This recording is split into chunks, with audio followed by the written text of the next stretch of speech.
Hello and welcome to T.I.N.Y.D.E.C.A, or Today in News You Don't Even Care About, and trust me, you don't. We have some three good stories going for today, so let's jump right into it, shall we? Check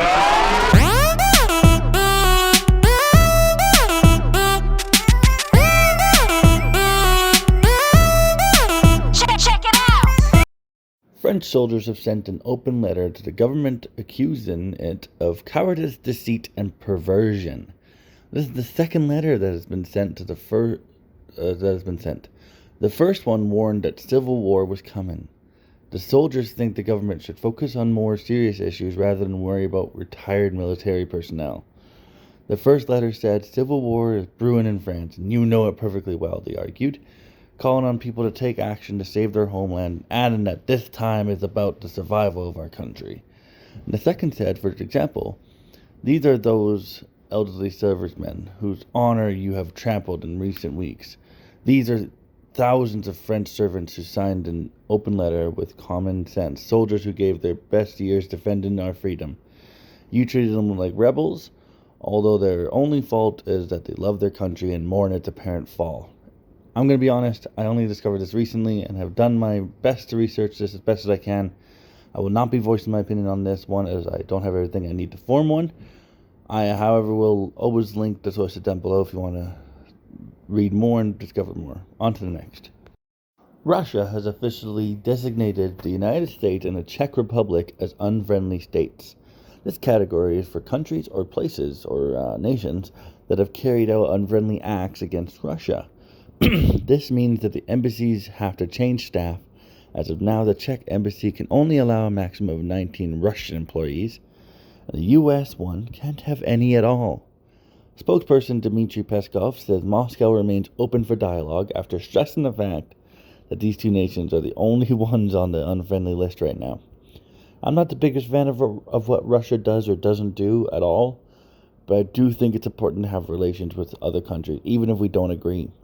Sometimes I think the U.S. sticks its nose where it doesn't belong, and other times I feel Russia is just trying to be the kid who wants whatever he asks for. It's definitely an interesting power struggle, and I'm possibly being optimistic or ignorant, but I hope that these tensions can be resolved, as I fully believe that there are better things to worry about than fighting each other. On to the next. This final story unfortunately ends with death. A Dunkin employee named Corey Pujols, who is 27 years old, is now facing manslaughter charges after punching a 77-year-old man. Corey claims this happened after the man called him a racial slur. The man was unconscious and bleeding from the head when authorities arrived. Then he was taken to the hospital and put in the ICU, but didn't make it. The punch wasn't necessarily what killed him, but led to it as he fell backwards and hit his head. According to the reports, this is what happened. The 77-year-old went through the drive-thru and apparently got annoyed with the service and was eventually asked to leave for his behavior. He decided against that and parked in the parking lot instead and confronted Corey. According to Corey, this is when the man called him a racial slur, to which Corey challenged him to say it again, which the man did, and that's when Corey punished him.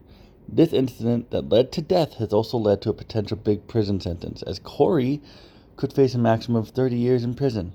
Personally, I think he deserves to be in prison, not for 30 years, but for some time, as he made the choice to punch this older gentleman for saying a word. And I understand this word is painful and causes an angry reaction, but to punch this man isn't a way to go. I don't think Corey meant for this man to die, which is why I hope it's a lesser sentence. But actions have consequences. You can't just go around punching people who say horrible stuff. Ignore them, argue with them, but to hit them just leads to trouble.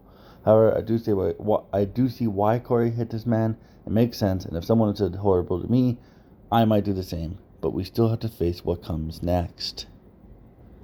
You can't just be doing that. You can't. Moving on. Well, that's it for this video. Those are the topics I found interesting this week. What are your thoughts about them? Please let me know down below. I apologize again for the French story there. I didn't know enough, so I just can't form an opinion. But the other ones I did.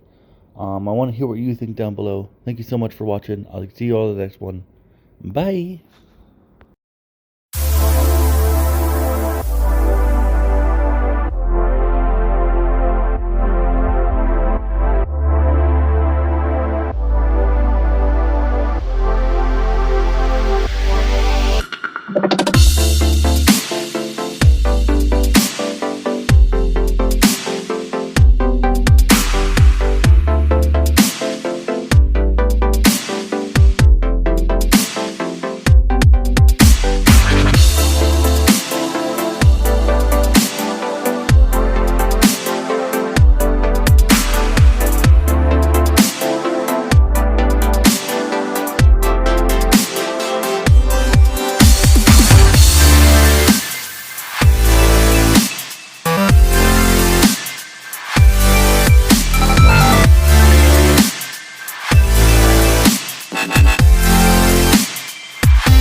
world.